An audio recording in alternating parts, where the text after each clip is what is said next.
બહુ મોટું કાંડ થઈ ગયું ગાઈસ, કપૂરદાની તૂટી ગઈ. તો આજે પણ આપણે સ્કૂલે કે જે ક્યાંય નથી જવાનો, મને લાગ્યું કેમેરો બંધ થઈ ગયો તે માટે ફેરવો. આપણે નથી જવાનું, અત્યારે જાય છે દુકાને. છાશને પછી આપણું ડેલીનું રૂટીન થઈ ગયું છે, કાંઈની છાશ લેવા જવાની. સવારે 9-10 વાગ્યે જો છાશ લેવા જાઉં છું, બાકી તો ક્યારેય મોડું નથી થતું આપણે. તો છાશ તો આપણું ડેલીનું રૂટીન થઈ ગયું છે. ભાખરી વિમલ ને મમ્મી ખાય એટલે લેવા તો જવી જ પડે આપણે. 10 વાગી ગયા છે અને 9 વાગે તો ઉઠો. પછી આજે ગળું ખરાબ છે, કાલે બાટલા ચડાવ્યા, ભોગાઈ આવી ગયો છે. ન જોયો હોય તો ટ્રેનમાં છે જોતા હું તમને બતાવું કે આ બાટલા ચડાવ્યા છે. અહીંયા સરખું દેખાતું નહીં હોય, આ ટી શર્ટના આમ કરી દઈએ. આજે હશે ને આ ગ્રીન દેખાય છે, બાટલા ચડાવ્યા. એક આ જો આ ગ્રીન છે ને, ત્યાં ડાયરેક્ટ સુઈ અંદર નાખી દીધી. બહુ દર્દ થતો હતો, બહુ જ દર્દ થતો હતો. સો ગાઈસ અત્યારે ભૂખ લાગી છે, કેમ કે દવા પીવાની હોય એટલે ખાવું તો પડે. એટલે ઉપર આવી ગયા છે આપણે ખાવાનું લેવા.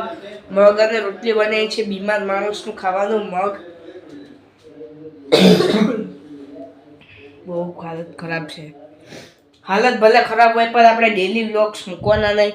આપણે શાક ને રોટલી આવી પડી છે, પપ્પાને ટિફિન મમ્મી દઈ આવશે, કેમ કે આપણી હાલત ખરાબ છે. ક્યાંક તડકા બડકાને ચક્કર આવી ગઈ તો દિક્કત થઈ શકે આપણે. તો ખાવાનું હવે આ રહ્યા આપણા મગ. પેલા આ ફટાફટ આપણે કાઢી લઈએ. ગેસ ચાલુ નથી તો એ ફેરવું છું. ઓહ પડી ગયા.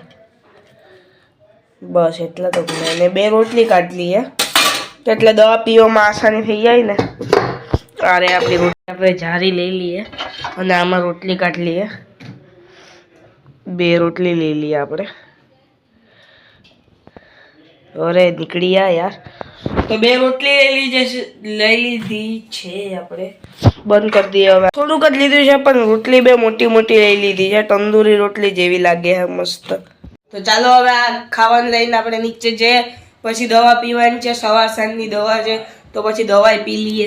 સો ગાઈસ ખાઈને મેં મૂકી દીધું, કેમ કે ખાવાનું ભાવતું જ નથી. થોડુંક શાક છે તો અડધી રોટલી પડી છે. એક જ રોટલી ખાવાની તો થોડુંક શાક ખાવાનું મારાથી હવે ખવાતું યાર મારાથી. હવે તાવ આવે ને એટલે ખાવાનું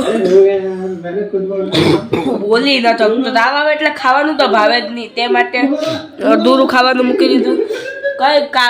પરમ દિવસ તું કઈ ખાવાનું નથી ભાવતું. આજે હેટ્રિક થઈ ગઈ. 3 દિવસથી તાવ ને માથું ને બધી પકડાઈ. અત્યારે જાઉં છું પપ્પાને ટિફિન દેવા. મમ્મીને થોડીક વાર લાગશે, કામ ઉપરથી આવશે ત્યારે. તો હું જ દેતા હોઉં ટિફિન. અત્યારે 11:15 થઈ ગયા છે તો ટિફિન દેતા હોઉં. સ્કૂલે બધી ફ્રેન્ડ જતા મને જોતા જશે કે ભણવા નથી આવતો તો રખડે છે એમ જ કહે. તો પહેલાં હવે આપણે ટિફિન દેતા આવીએ ફટાફટ. પપ્પાને ટિફિન દેવા સામેથી ડોગેશ આવે છે. પપ્પાને ટિફિન દેવા નીકળી ગયા છે. એકલો જ છું આખા રસ્તામાં. હમણાં એક પાડોશી મળ્યા હતા, એને દવાખાને જતો. આ ડોગેશને હું કાયમી જોતો હોય સ્કૂલેથી આવતા ટાઈમે.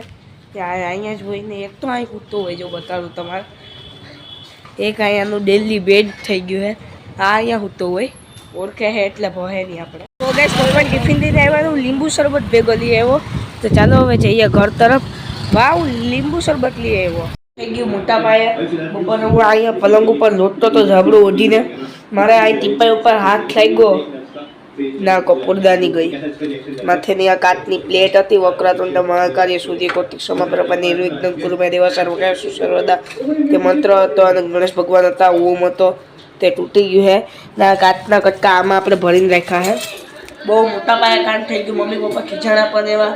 કાનમાંથી લોહી નીકળી ગયું એવા ખીજાણા.